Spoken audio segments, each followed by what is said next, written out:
records issue out of the way. Your Honor, please, we intend to introduce a number of video captures, video recordings from business places in the Louisiana, Baton Rouge area, including a video from Dan Boudreau's Ace Hardware, Academy Sports, Home Depot, Lowe's, and I think there may be a Walmart. And there are also there's documentary evidence that relates to each video. We have a Walmart video from Knoxville, and what we would like to do is to rely on affidavits from the records custodians. We are in the process now of getting former FBI agent Robert King under subpoena, getting him to agree to make arrangements to come up.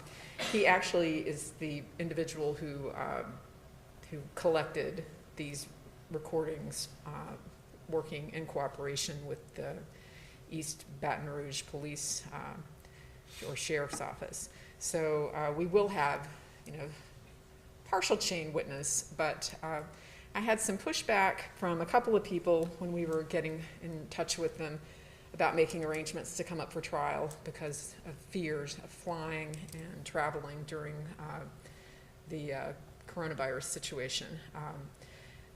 Particularly Mr. Dan Boudreau, his daughter is an attorney down there, and she told me that she did not want her elderly father, who was about a year older than me, to travel by under these circumstances. So I told her that I would try to see if the court would permit us to proceed with the evidence by means of affidavit certifying that the record is what the affiant claims it to be. Have you received those affidavits yet? I have not. Everybody's in the process of preparing them. I'll be happy to turn them over to the court. Obviously, the stores have their own sort of format. Verizon has its own format.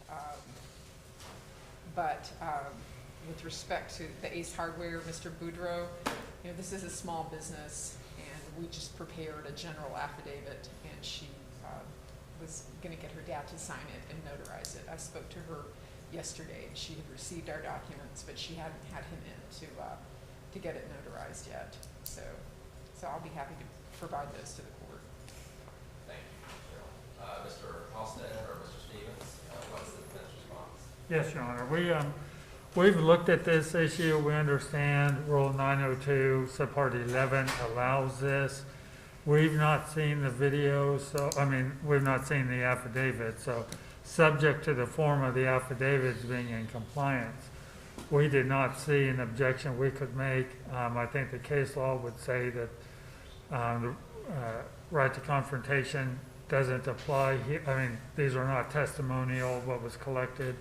So with the right to object to the form of the affidavits and whether they meet what's necessary, we can't see an objection at this point. Thank you, sir.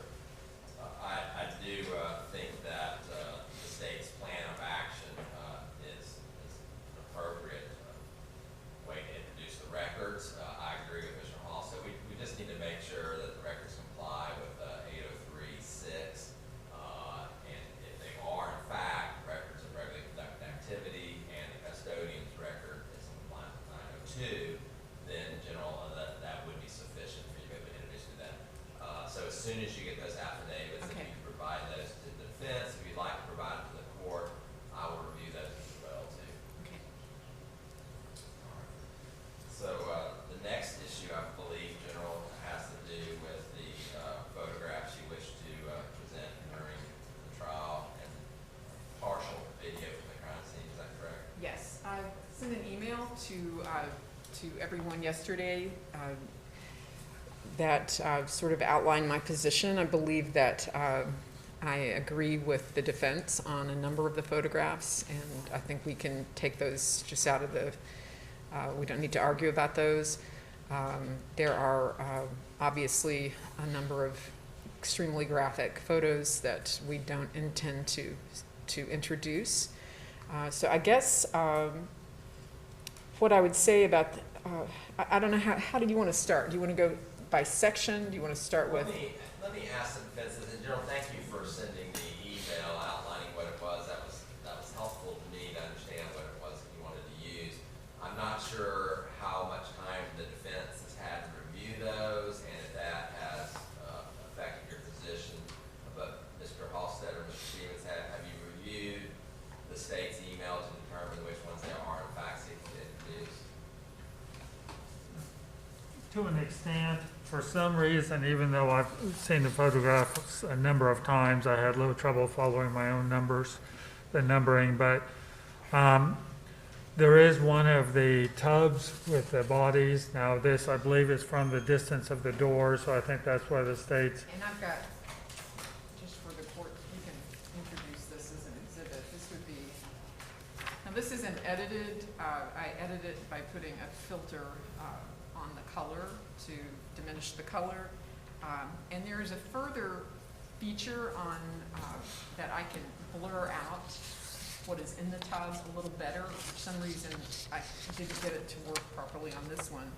But we could even like black it out if that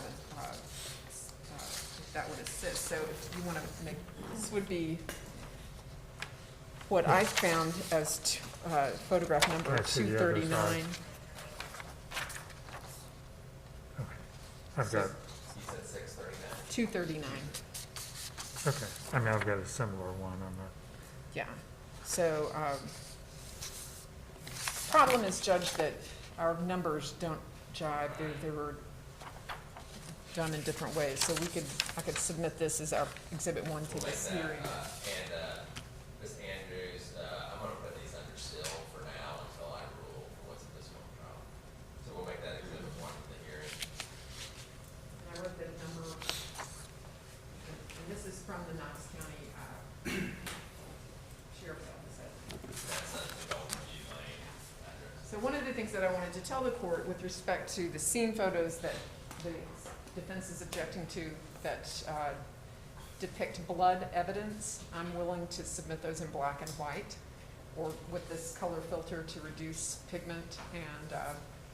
And then obviously we can work on things that may be duplicative so that we're not showing the same thing over and over again. I'm willing to do that.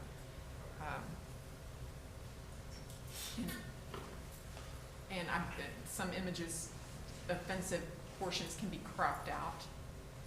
And I'm going to rely on that particularly with respect to the autopsy photographs. That was this similar to one you're using. Yeah, I wanted that one though. Okay. Yeah, I just wanted to do it in black and white. So Okay. I don't know what number that one is. I think that is number 367. Okay. Is that what you have? Now let me look at it, I've got 179, but yeah, same photo. Similar. Similar. Yeah, we wouldn't duplicate.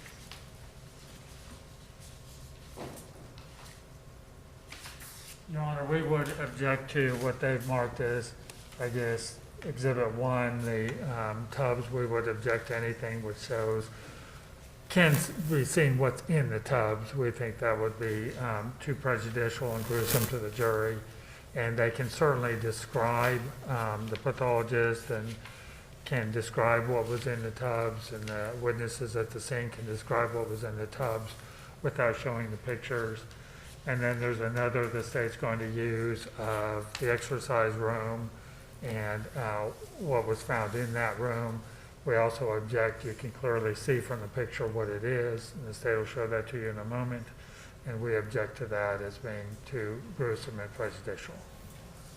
So these would be my numbers 367 and 380.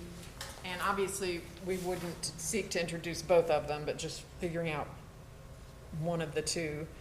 And we'll make that. Like 367 by the state's mark will be Exhibit 2 for the hearing, and 380 will be Exhibit 3. And the reason that we want to get into this photograph currently is it just shows, it's like a view from the hall through the doorway that shows struggle shows blood staining pattern on the carpet and blood staining on the wall, and we feel that it illustrates that struggle took place. I can tell the court that it is actually possible for me to crop out the image of the hands, but I think that it's relevant for the jury to know that Mr. Guy's hands were removed there or left there, and that goes to the issue of premeditation, and it corresponds to writings that the defendant made in his journal. So if there's a way for me to filter out color even more, I'm going to try to do that. I thought these, on my computer, it looked more like they were black and white. And when they're printed out, they look pinkish for some reason. So.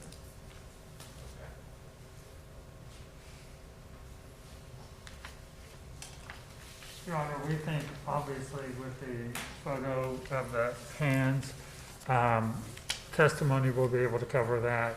There's not going to be any challenge to us as to whether they actually found what they say they found there.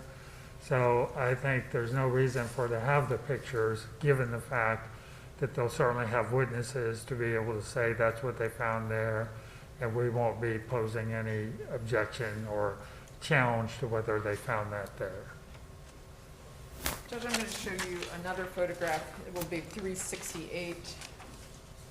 And as you can see, I was able to blur out the hand in this one. Any objection to 368? And Well, we are in general objecting to the blood, to large amounts of blood stain in photographs too.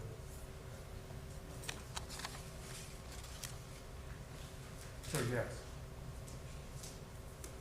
so I wanted the court to just, you can see this blurry area here. That is actually where the hands were blurred out.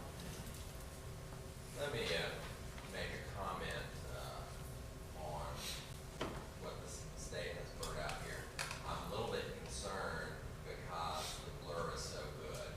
It almost looks to me like the photograph has been doctored in a way to get rid of the hand, which is what you were trying to Well, accomplish, yeah. but not in a deceitful way. So I think what I prefer, General, rather than blurring things out, to black them out. Okay. In the box. I think, because like if I was a juror, and let's say I let in 367, where there's a hand there, and then I see this other one, which is 368, and it just looks like the carpet really is just kind of staying there, but it's really a blur. It might confuse me and think that, oh, was there a body part there or not? So I appreciate your efforts. I'll but- work with this program. I mean, obviously, that's easy to do with actual Right, prints. It's a yeah. little harder to do with the computer, Sure. but we can rescan them and do them. So. Yeah, I think that might be better, just the Okay. parts that are objectionable, we should just black out, just so folks know that there actually is something that is blacked out. Okay. All right, and so, Mr. Halsted, what, next?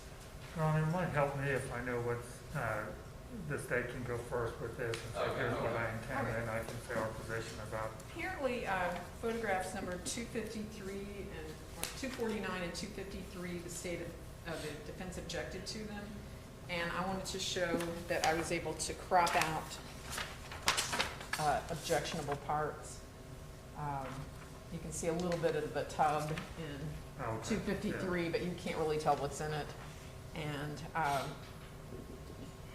the image on photo number 249, I was able to crop out everything that works. And the reason I wanted this photographs is it shows a heater that's plugged in and it's running. So 249 would be exhibit 5, 253 would be exhibit 6 to the hearing.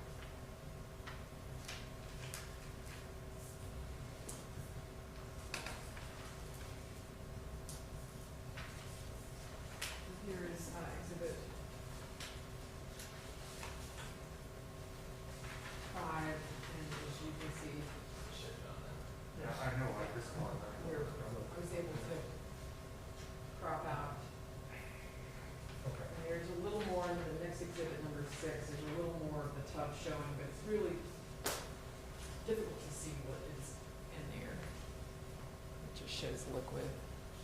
Okay. Any objection to these versions of this photograph? Well, I guess our position is we'd certainly be more comfortable with the one where you can't see any of the tub. I don't know if the pictures otherwise show the same thing, capture what the state is wanting to see in the, on the counter, et cetera. If they both show the same thing, then we'd be more comfortable with, I think it was number 6 that just had a little bit of the tub, but none of the liquid in the tub. I think you may have that reversed. Okay. Yeah.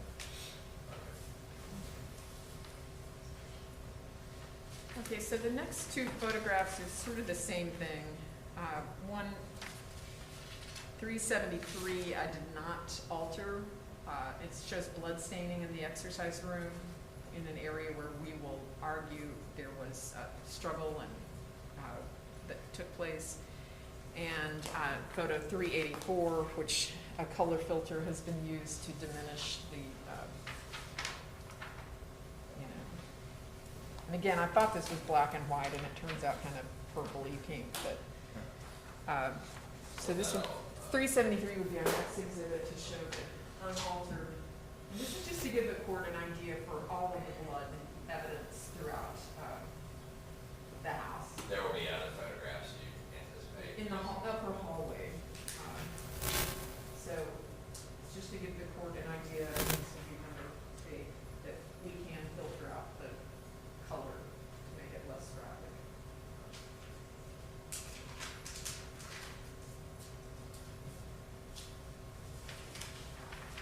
So this is number 7, unaltered. And this is 8.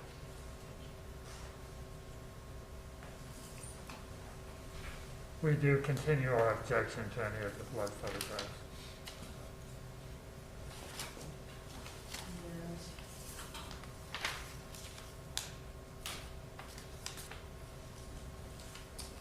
so there were a number of objections to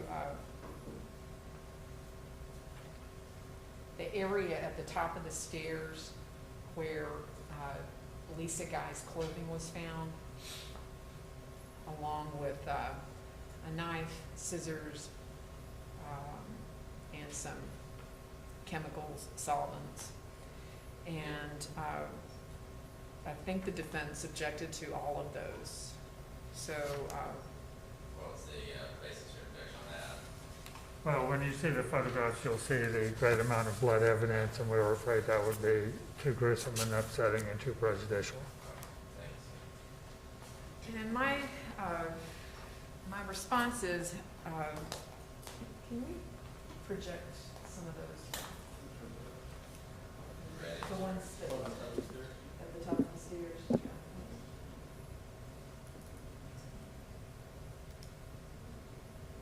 No, not the edited ones, the regular. Ready? So, and if you just can click through those, that's not at the top of the stairs, those are at the. These are the ones with.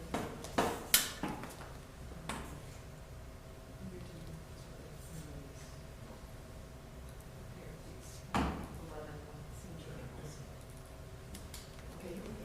I'm sorry, Judge. Okay, so these are all of the photographs that the defense objected to.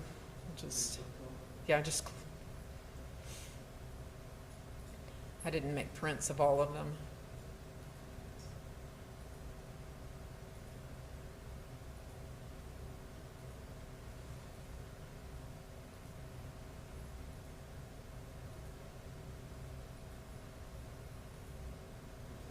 So as the court can see, there are areas that we feel are, relevant to show just, really just what he did. There is cast off blood on the walls.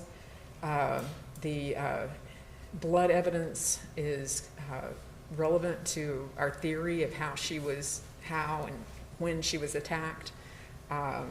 and the photograph of her clothing. The clothing is cut. We will hear through the forensic technicians that there are cut marks in the clothing that line up, and through the medical examiner, that line up with the wounds that she had.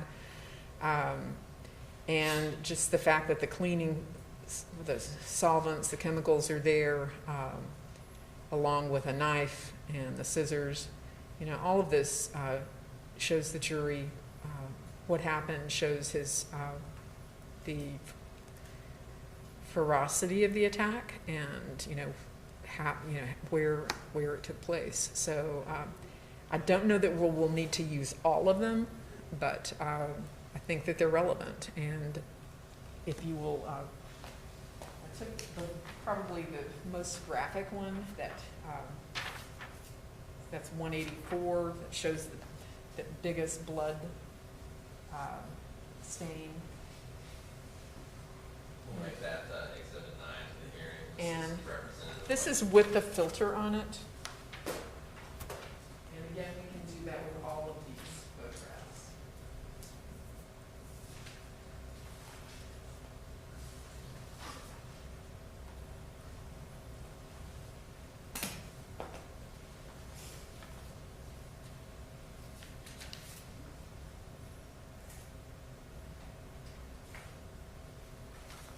And this same argument would apply to the area in the exercise room that shows where Mr. Guy's clothing was found. It was also cut.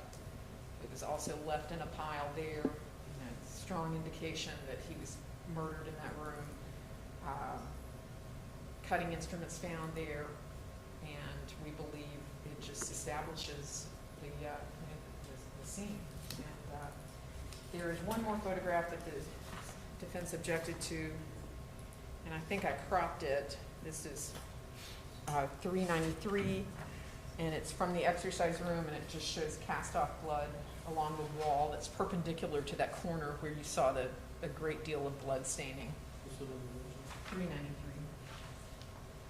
And we feel that and it also shows that a piece of the exercise equipment was upended, and we feel that this is relevant to our theory of the case. Would be like right under the window from that room.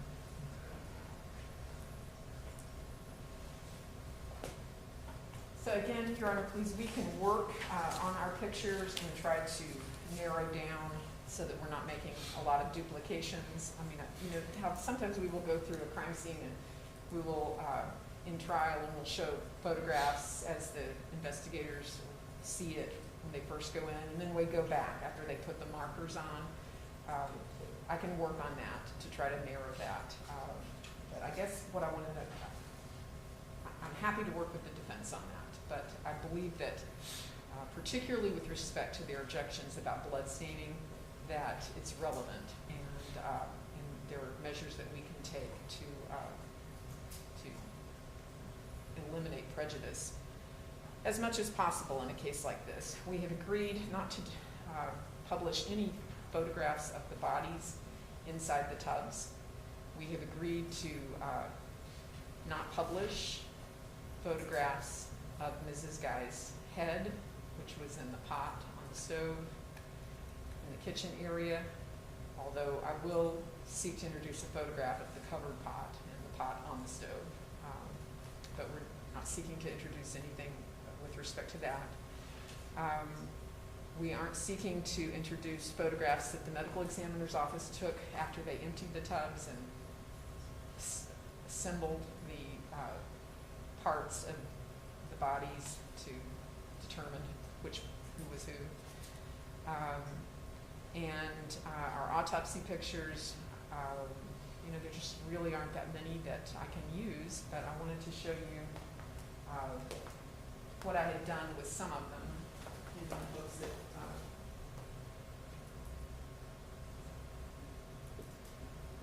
we can get them to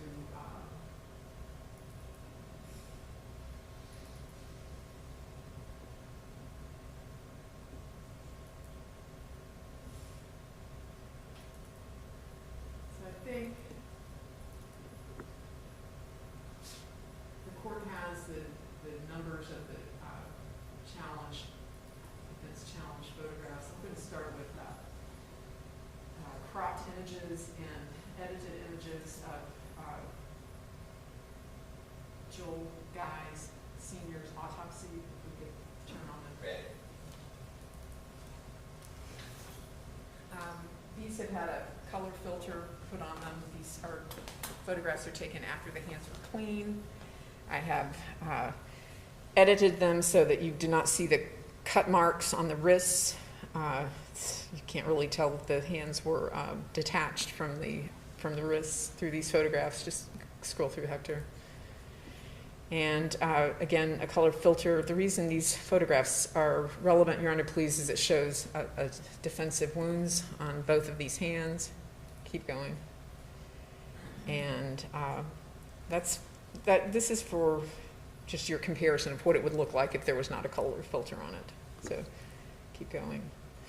And we expect the medical examiner to discuss these wounds and what they indicate.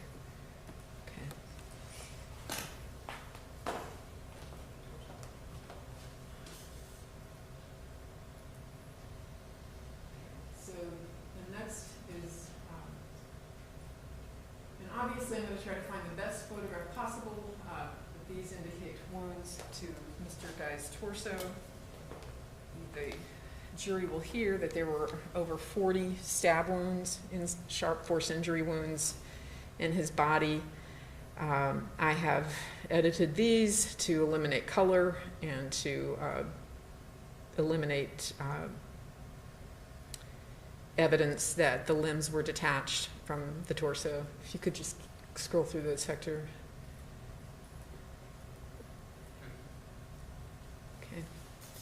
And after speaking to Dr. Marks and Dr. Hawes, there are reasons that we feel that these photographs will be relevant. Certainly on the issue of intent,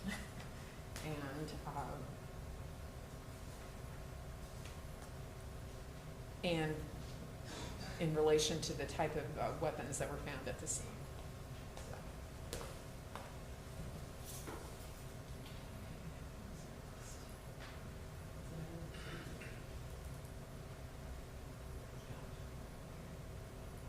So the next one would be Mrs. Guy.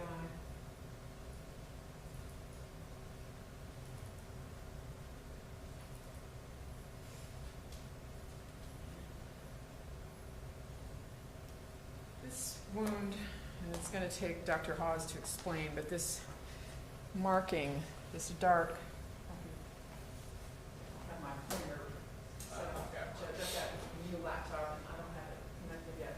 But if you can see this dark line Right here. there, that is a wound to her clavicle, which indicates that she was injured from both the front of her body, and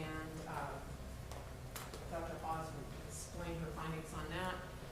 The rest of the photographs are photographs, and I can edit that more. That actually didn't turn out well when I copied it.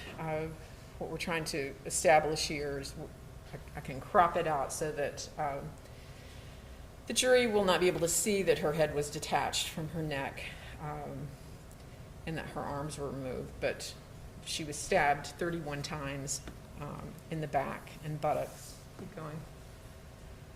And again, these wounds are relevant on the issue of intent and the type of weapon and the twisting. The injuries indicate the knife twisting. Keep going.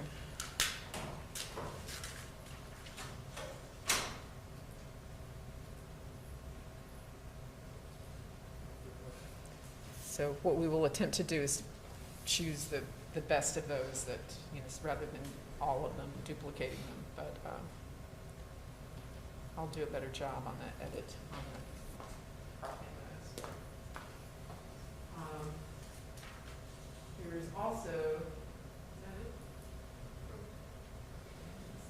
There's also another image that I would like to, if you want to turn that off, okay.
This photograph, and I haven't edited the color on it, which I could. I've just shown how I've cropped the image. This is reflective of the right buttock area of Mrs. Guy, and these are stab wounds, and we believe that those are relevant in terms of a struggle with Mr. Guy, with the defendant. And I did not prepare an edited copy of that for the court in a print form, but that's just an example of what we believe we can do with the autopsy photographs. All right, thank you, Cheryl. And Mr. Halstead, I take it your objection extends to these autopsy photographs for basically the same reason. Yes, Your Honor, I would add that when we met with the pathologist, the medical examiner, they noted that the stab wounds to the torso are probably distorted by having been in the substance in the tub and the amount of time. So what you're seeing there don't reflect what the actual stab wounds would have looked like at the time that they were incurred. So I think what you're seeing there are somewhat distorted pictures, not intentionally, just by the fact that bodies were in the tubs.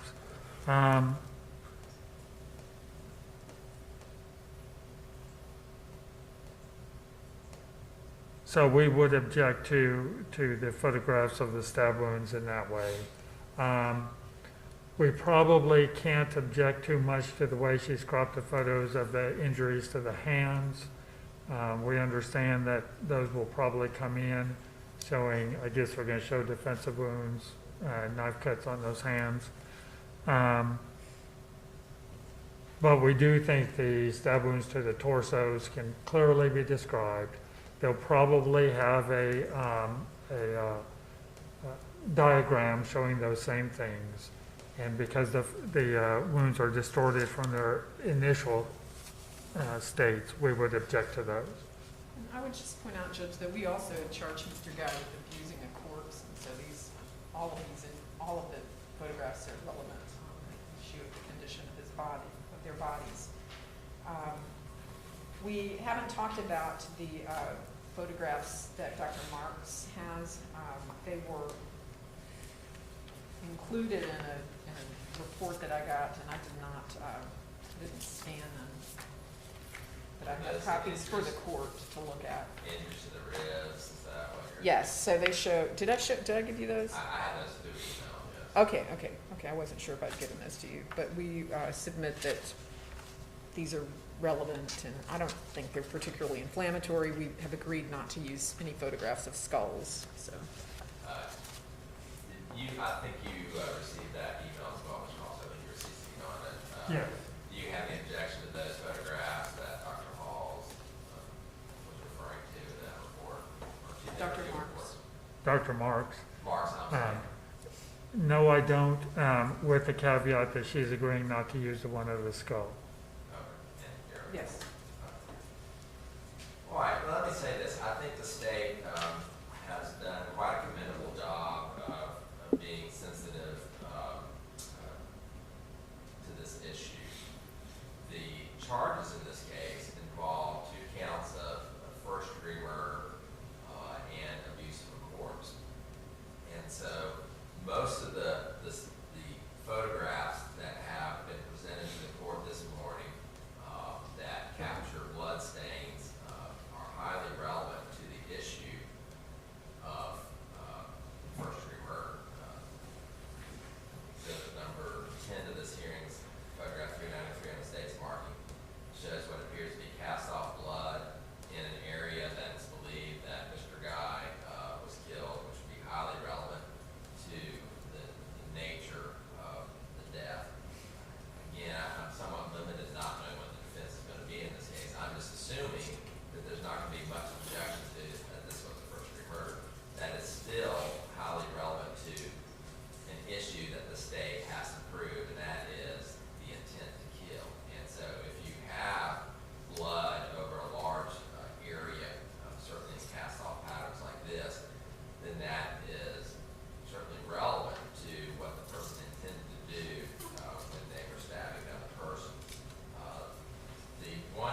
you do understand that there are other scene photos. I'm just giving you examples. Exactly, everything that's in line with this Okay. will be fine. And as I said, on cropping out the hands, if you wanted to put those in, I maybe would have edited them a little bit, but since you've taken the steps that you would, I would just ask that the body parts actually be blocked out Okay. in black rather than blurred, because I think that can be somewhat more difficult for the jury to understand what they're seeing. Everybody will know if they see a black box there that something Okay. is being lifted. When you blur it, it's not quite as clear. So I do find that the photographs are relevant to an issue. I don't believe the danger of unfair prejudice outweighs that probative value. I think the probative value is quite high, as well as the photographs that Dr. Marks wishes to use during his testimony showing injury to the ribs. Again, that's highly relevant to the issue of intent, that somebody was trying to kill another person here, not just an accident or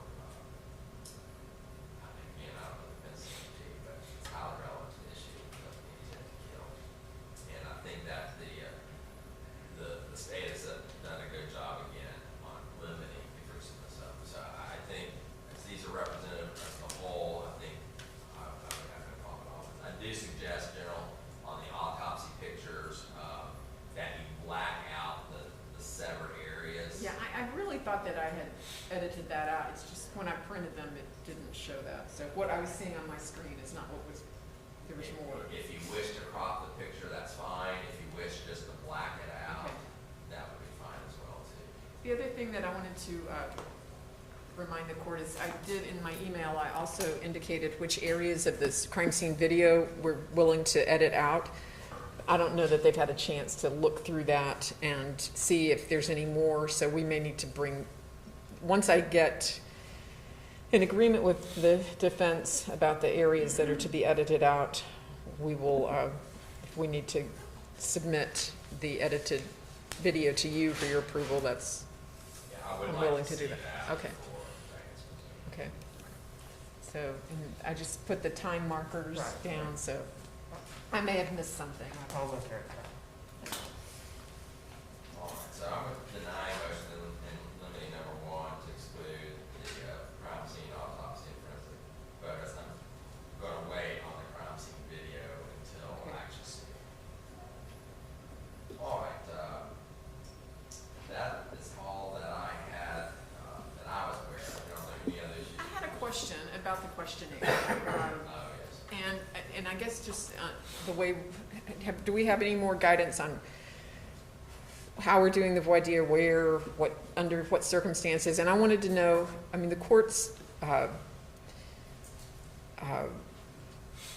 abbreviated questionnaire, I mean, you took out a lot of the questions that we proposed and also that the defense proposed. Are you suggesting that we're going to be limited in what we can talk to them about, person to person? I'm glad you brought that up, General. Yes and no. So I want to tell you why I took out some of the questions that you each proposed. Starting with the COVID, I was concerned about Hipaa violations, as was Knox County IT, because as you're aware, we're doing these through a secure server with Knox County, and they were very much concerned about the fact that they would be storing confidential medical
tricky Yeah. for both sides, it's Yeah. true, so. I had a juror one time, we were asking the question, he's 18, and a question kind of in a political nature was asked. And, you know, I always say, we're not trying to pry into personal lives. One of the jurors in the back said, you said, Judge, we're not prying into personal lives. I'm like, well, that's a good question. You don't have to answer that if you get an answer. So if the jurors object, I'll just have to decide, or if the attorney objects, then I'll decide. So those are the two big ones, General. I also wanted to sort of limit it to the issues about pretrial publicity, and a lot of the information we will get from the forums about, you know, what do you do, where do you work, what does your spouse do. There were some that went a little bit further than the family, and I took that out. I just didn't want them to feel like we were wanting to know every little thing about them. Right? So I don't know if I answered your question, General. That's why I did what I did. I am not going to prohibit you from asking any of those questions unless somebody objects. Are you gonna instruct the jury that it's not a death case? Is that part of your question? It is actually It's in the questionnaire. I didn't know. Actually, I received a link today. It is up and running. Okay, We have,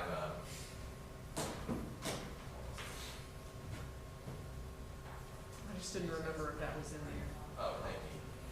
I'm going to file this as well as an exhibit, just to make the record. But right now, we have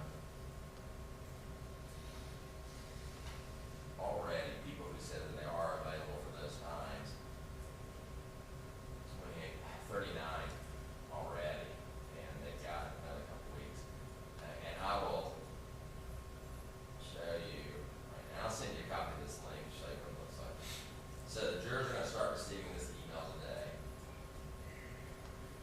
and they'll click on the link, which will take them to a secure server in Knox County, and then it has this introduction that was proposed by the defense. I really kept it pretty much the way it is. I changed it a little bit in that, and then, General, this is what you're talking about, under description of the trial. Give a brief description so they'll know what it is. If they've heard anything about it, this will be enough to get them off. And the next statement is, the state has not seen the death penalty in this case, and Drew will have no role in sentencing things found guilty. Okay, great. So they'll be told, and I will also tell them in my initial introduction. And then they begin the questionnaire, so they'll fill in their names, marital status, married, and they just click if you have kids, and you go on to the next one. Great. And if you don't answer, they won't let you go on. So it's really pretty well done. I'll send you a link to it today. I'd ask you not to fill one out. Okay. Just click through it, and or don't submit it. When you get to the end, just don't hit submit, because we don't want to confuse anybody. But that's it. So we're making good progress on that. It'll start going out to those who are signed up. And what was the second part of your question, Bill? I don't remember. Oh, how, a little bit more guidance. Oh, on how Okay. we're gonna do it. So here's what my plan is. I think we can get 28 in here. And so we are going to only have jurors and the parties in here during jury selection. I will have a camera that will not be for the media, because you can't broadcast or video capture jury selection. But it will be somewhere on the bar, about where the tissues are, and they'll be pointing toward the podium. I know you guys walk around, which is fine, do what you're comfortable doing. But I'm going to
set the same day? No, that's why we're doing ours on the Okay. 24th and 25th. They're going on the 28th. That's right. So we'll have our jury pick. So we're good to go, okay. Yeah, that's why, Sorry. part of why I did the 24th and 25th. And so so I expect general, two separate voir dires, 28 in the morning and 28. And then, we'll be given an opportunity to do individual voir dire, of anybody that the party. And you're not gonna swear anybody in until I Monday? will not, Yeah. if we have 16, I will not impanel them until Monday morning. That buys this weekend. I've also been in contact with the Knox County Health Department through the help of Mike Hammond in his office, and they've assured me, as long as we follow the setup that we have and keep these folks socially distanced, then if a juror comes down with COVID, we do not have to quarantine everybody, just that we would lose that juror. But if I let them be within 6 feet of each other for an extended period of time, which my understanding is somewhere around 10 minutes, even less, it could be, then anybody that was within that, even if they were wearing masks, they would also have to be quarantined. What if So they we are wanna be gonna- quarantined? What's What if that? they- What if they wanna be quarantined if they find out? I mean, what if we get into a situation where we have a juror who has to leave, and we have a couple of people who are very nervous, and even though they weren't really close to them, they ask you for permission to leave? Then we're gonna just have to wait and deal with that issue. And I don't wanna make any statements now Okay. that, depending on what the facts are, that I might disagree with myself. Okay. So, I've got enough things to worry about, not to get concerned about that. So they're gonna be back here, Yes. and the public will be able to see it in the small assembly room because of the live feed. They'll be able to see the attorneys and me. They will not be able to see the jurors. They'll be able to hear the jurors. Okay. They just won't be able to see them. And in the trial, once we have our 16, where are they gonna be? They're gonna be in the box But in in here. that side of the courtroom. So this side of the courtroom will be open to the public. When we put on our proof, where will they be? So they're gonna be here and here. Yes, all the way to the back. So you'll have 6 right here and 10 in the pews going back. And if they can't hear something, what are you gonna tell them to do if you can't hear what, just raise your hand? Raise your hand and I will test that, Okay. before we start hearing any proof. And we'll move people, like if we have somebody, that can't hear, then we'll have them up here in the chair. So, just because you're juror 1 through 12 doesn't mean you have to sit in that chair. So we may renumber some folks. We'll just know that juror number 13 is the first alternate, juror number 14 is the second alternate. But that, not necessarily, like juror number 15 might be sitting where Miss Judy is, Okay. because they can't hear. Right. Juror number 1 would normally be there, but they may be sitting in the back because they got Hector Sanchez. Yeah, I was just like wondering if they couldn't hear a particular question. I mean, how are they gonna let you know? Yeah, I'm gonna tell them to raise their hands. Okay. This will be the first trial that Miss Andrews, well, no, we've done trials before together, but Miss Muffler, would be really good about turning around and saying, hey, did yours Saw raise their it. hand? Because a lot of times, I'm sure Miss Andrews will pick up on that as well, too. I just never remember the question when I'm asked to repeat the questions, and that's gonna be my problem. So just for clarification, you said strike from the box, right? Strike from the 12? Yes, see, so, the way I always do it, I'm not gonna change it in this case, is when we do our peremptory challenges, it'll only be seats 1 through 12. And so, as we hypothetically empty them, I'm not gonna move people around just because I have to disinfect the seats. They'll stay, and I will tell you, John Smith is now juror number 8, and Sally Struthers is now juror number 6. So you'll just write that in on your box, and then you can strike them, but you won't strike them until they get into the first 12. Can you strike back? Yes, I allow strikebacks until we get around where nobody, if neither side strikes anybody through 1 through 12, that's our jury. Yeah. Judge, just for purposes of the record, I don't know that we ever submitted our sample jury questionnaire. Did we actually introduce it, or did we just give it to You you? just gave it to me, so if you would please submit that. If you would allow us to file that, we want to register objection to the questionnaire that's going out, and we will submit ours as an exhibit, Is it because of things I left out or things that I included? things that you left out. Okay, sure. Yeah, that's fine. And Miss Judy's already printed out a hard copy for me, so I will just file this